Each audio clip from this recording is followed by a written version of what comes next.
नमस्कार, मैं अनीता चौधरी और न्यूज़ अड्डा इंडिया पे आप सभी का स्वागत है। 2024 की झलकियां दिखाई देनी शुरू हो गई हैं। तैयारियां अभी से ज़बरदस्त हो रही हैं। कहीं भारत जोड़ो यात्रा की राजनीति खेली जा रही है तो कहीं पोस्टर के जरिए साफ संदेश दिए जा रहे हैं। यूपी की राजनीति का नया पोस्टर लॉन्च हो चुका है। ये पोस्टर समाजवादी पार्टी ऑफिस के बाहर बड़े पैमाने पे लगा हुआ है। पोस्टर में चाचा और भतीजे नजर आ रहे हैं, लेकिन ये चाचा शिवपाल यादव नहीं बल्कि नीतीश चाचा हैं। बिहार के मुख्यमंत्री नीतीश कुमार हैं। तो आइए समझने की कोशिश करते हैं कि लखनऊ में सपा कार्यालय के बाहर जो ये पोस्टर लगा हुआ है, आखिर उसका राजनीतिक समीकरण क्या है। यूपी प्लस बिहार क्या इक्वल टू गई मोदी या आई मोदी। यूपी प्लस बिहार मतलब क्या, गई मोदी या आए मोदी। इसी को समझने की कोशिश करते हैं। कितनी सीटें हैं, क्या समीकरण बनता है और किस तरह से ये समीकरण आगे बढ़ता है। देखिए, लखनऊ में समाजवादी पार्टी के दफ्तर के बाहर एक पोस्टर काफ़ी सुर्खियों में है। पोस्टर में नीतीश कुमार और अखिलेश यादव एक साथ दिखाई दे रहे हैं, जनता को हाथें दिखा रहे हैं और लिखा है UP plus Bihar equal to गई मोदी सरकार। सपा दफ्तर की दीवार पर लगे इस पोस्टर को सपा नेता आईपी सिंह ने लगवाया है। कुछ ही दिनों पहले बिहार में सत्ता बदलने के ठीक बाद नीतीश कुमार को लेकर पटना में लगाए हुए पोस्टर भी काफ़ी चर्चित हुए थे। सत्ता परिवर्तन के बाद मतलब पाला बदलने के बाद नीतीश कुमार लगातार हर दरवाजे को खटखटा रहे हैं। सोनिया गांधी के दर पर आपने देखा कि किस तरह से वो मत्था टेक कर आए हैं, ममता बनर्जी से मिले हैं, अरविंद केजरीवाल से मिले हैं, लगभग उन सारे विपक्षी दलों से मिले हैं जिसके साथ गठबंधन बनाकर नीतीश कुमार मोदी सरकार को गिराना चाहती है। और नीतीश कुमार की जो महत्वाकांक्षा है कि वो प्रधानमंत्री बने, उसके उबाल में वो कुछ भी कर गुजरने को तैयार है। अब देखना ये होगा कि ये नया समीकरण जो है, ये नई गठबंधन जो है जिसके मुखिया नीतीश कुमार बनना चाहते हैं, क्या ये सभी पार्टियां नीतीश कुमार को अपना मुखिया बनाना चाहती हैं सिर्फ मोदी को हराने के लिए? क्योंकि उन्हें सिर्फ मोदी को हराना है, इसलिए क्या वो अपना वजूद दांव पे लगाएंगी, यही देखना होगा। देखिए, यूपी की राजनीति में अगर हम देखें तो इस पोस्टर के मकसद को समझने की कोशिश करें। पोस्टर में यूपी और बिहार देश की दशा और दिशा तय करते हैं। पोस्टर के माध्यम से ही कहा गया है और हम सभी जानते हैं कि जितनी सीटें यूपी और बिहार में हैं वो देश की पार्लियामेंट के चुनाव में अहम भूमिका निभाती हैं और देश की दशा और दिशा तय करती हैं। बड़ी आबादी वाले ये दोनों राज्य सियासी लिहाज से बेहद जागरूक प्रदेश हैं। देश के में विपक्षी दलों ने मोदी सरकार के खिलाफ आजकल मोर्चा खोल रखा है।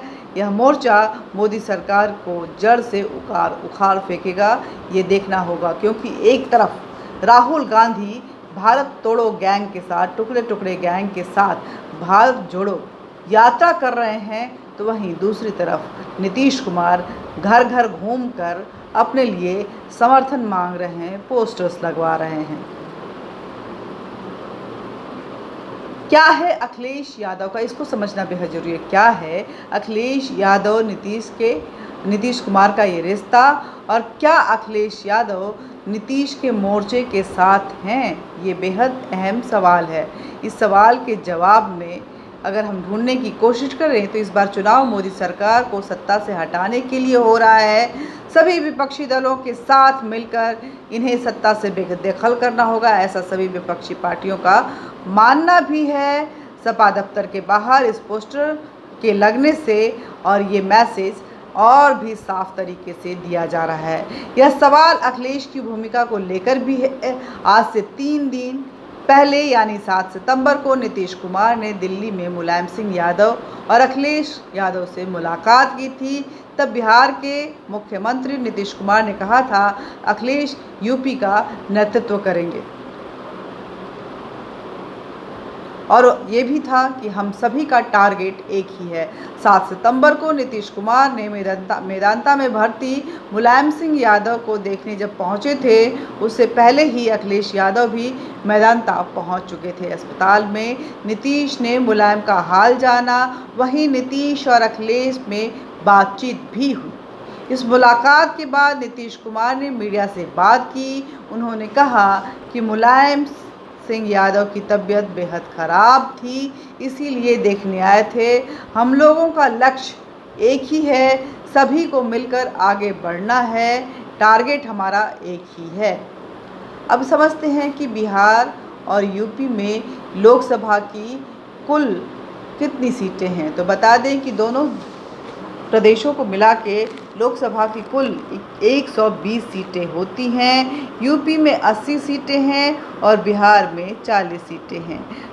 अगर हम देखें तो फिलहाल जो समीकरण है यूपी बिहार का लोकसभा के लिहाज से, मतलब पार्लियामेंट के लिहाज से, तो उसमें हम देखेंगे कि भाजपा सबसे अव्वल नंबर पर है। यूपी में 64 सीटें भाजपा के पास हैं और भाजपा को 50% वोट हासिल हुआ था। बसपा के पास 10 सीटें हैं और बसपा को 19.4% यानी कि लगभग 20% जो वोट है वो हासिल हुआ था। सपा के पास 3 सीटें हैं और 18.1% वोट इनको मिला था। अपना दल के पास 2 सीटें हैं, 1.2% वोट के साथ सिर्फ अपना दल 2 सीटों के साथ है। कांग्रेस के पास लोकसभा के लिए 1 सीट है और इनको 6.4% की वोटिंग मिली थी जनता से। बिहार की अगर बात करें तो बिहार में 40 सीटें हैं। भाजपा के पास 17 सीटें हैं, जिनमें से भाजपा को बिहार में 24.1% वोट मिला था। जेडीयू की अगर बात करें यानी कि नीतीश कुमार की बात करें, नीतीश कुमार की पार्टी को 16 सीटें हैं और 22.3% वोट इनको मिला था पिछली लोकसभा चुनाव में। और जेडीयू लोजपा के पास 6 सीटें हैं, 8% वोट इनको मिला था। कांग्रेस के पास 1 सीटें हैं और इनको भी तकरीबन 7.9 यानी कि 8% वोट मिला था।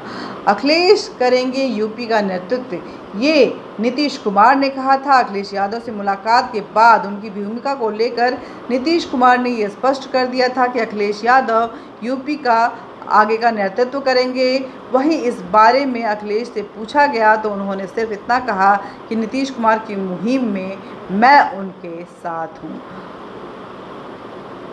अब बात करते हैं बिहार और उत्तर प्रदेश की इस पोस्टर पॉलिटिक्स की।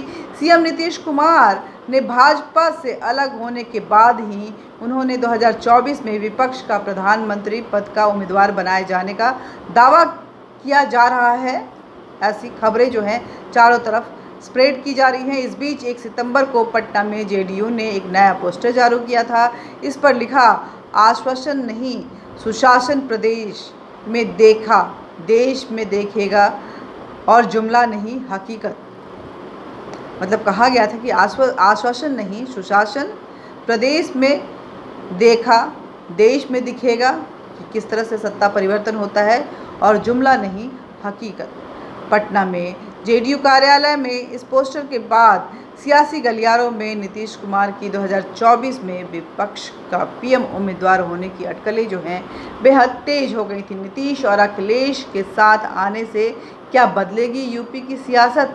लोकसभा चुनाव में नीतीश और अखिलेश के साथ आने का मतलब क्या है? भाजपा को रोकने में यह कितना कारगर होगा? यह समझने के लिए 2019 में हुए लोकसभा चुनाव को समझना होगा। उत्तर प्रदेश में लोकसभा की 80 सीटें हैं और बिहार में 40।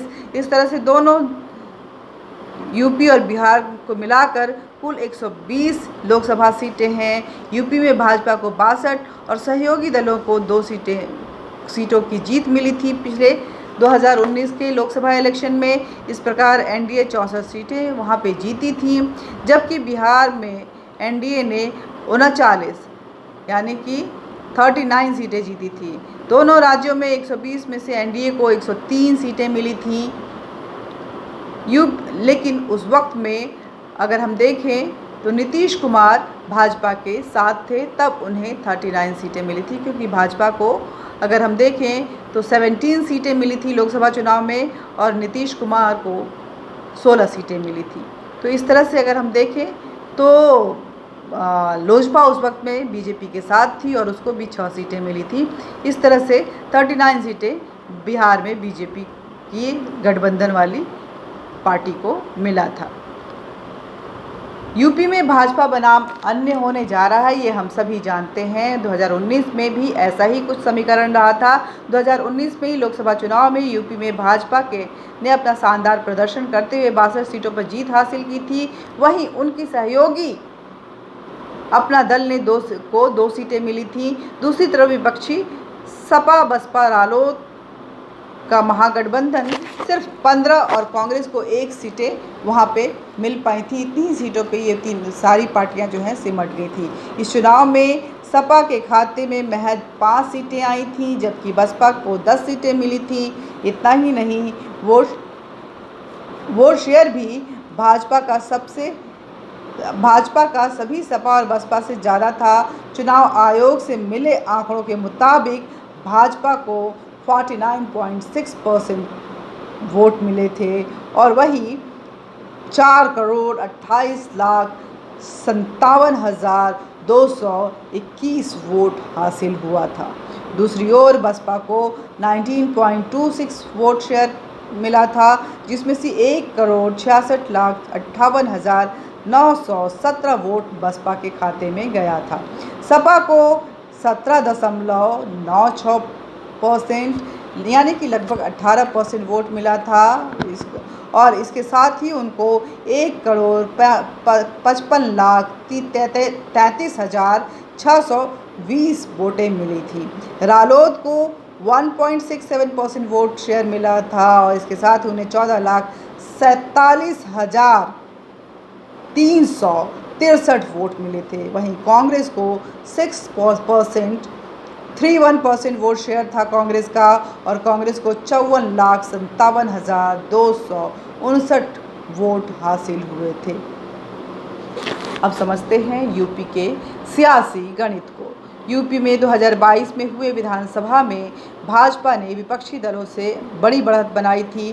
भाजपा ने बाजी मारते हुए 41.3% वोट हासिल किए थे, जबकि सपा ने पहले से ही बेहतर प्रदर्शन करते हुए 32.1% वोट हासिल किया था। बसपा यहां काफ़ी पीछे रह गई थी, जिसको महज 12.9% वोट मिले थे। और अब लोकसभा चुनाव के परिप्रेक्ष्य में यूपी को लेकर ये भी देखना होगा कि हाल में आजमगढ़ और रामपुर जैसी पारंपरिक सीटें लोकसभा उपचुनाव में हुई हार भी एक फैक्टर के रूप में काम करेगा या नहीं। इसके साथ ही सपा और उसके गठबंधन के साथियों को अपने खोए वोटरों के साथ लाने में कितनी बड़ी चुनौती रहेगी। ऐसे में नीतीश और अखिलेश के साथ कोई बड़ा खेल कर दें और ये पोस्टर राजनीतिक हलचल मचाते हुए एक अस्थिरता पैदा कर दे, ऐसा फिलहाल नज़र नहीं आ रहा है। क्योंकि अगर देश में मोदी चेहरा है तो उत्तर प्रदेश में योगी उतना ही ज़बरदस्त चेहरा है। जनता को फिलहाल इन दोनों पे विश्वास जो है वो बना हुआ है जनता का। अभी कुछ खोता हुआ नज़र नहीं आ रहा है, लेकिन बात 2 साल की है। 2 साल में राजनीति किस करवट जाएगी, अभी से कहना थोड़ी जल्दबाजी होगी। जय हिंद, जय भारत। हमारे इस वीडियो को ज़्यादा से ज़्यादा शेयर कीजिएगा, क्योंकि देश की बदलती और हर बार एक नई करवट लेती राजनीति का हर किसी को जानकारी होनी चाहिए। आप भी देखिए और अपने जानने वाले को भी दिखाइए। वीडियो को ज़्यादा से ज़्यादा शेयर कीजिए कि आखिर राजनीति किस करवट जा रही है और इसमें किसका नफ़ा नुकसान है, कौन किसको हराना चाहता है, कौन एकजुट होकर भारत को जोड़ना चाहता है भारत तोड़ो गैंग के साथ, और पलटू राम जैसे छवि को अपनाए हुए नीतीश कुमार कितना स्थिर रहेंगे, ये भी बड़ा सवाल है। कब पलट जाएं कोई नहीं जानता है। जय हिंद, जय भारत। हमारे चैनल न्यूज़ अड्डा इंडिया को ज़्यादा से ज़्यादा सब्सक्राइब भी कीजिए, बेल बटन दबा दीजिए ताकि आप तक नोटिफिकेशन पहुंचे। और आप 2024 में किसकी सरकार देखना चाहते हैं, कमेंट बॉक्स में ज़रूर लिखिएगा। जय हिंद, जय भारत।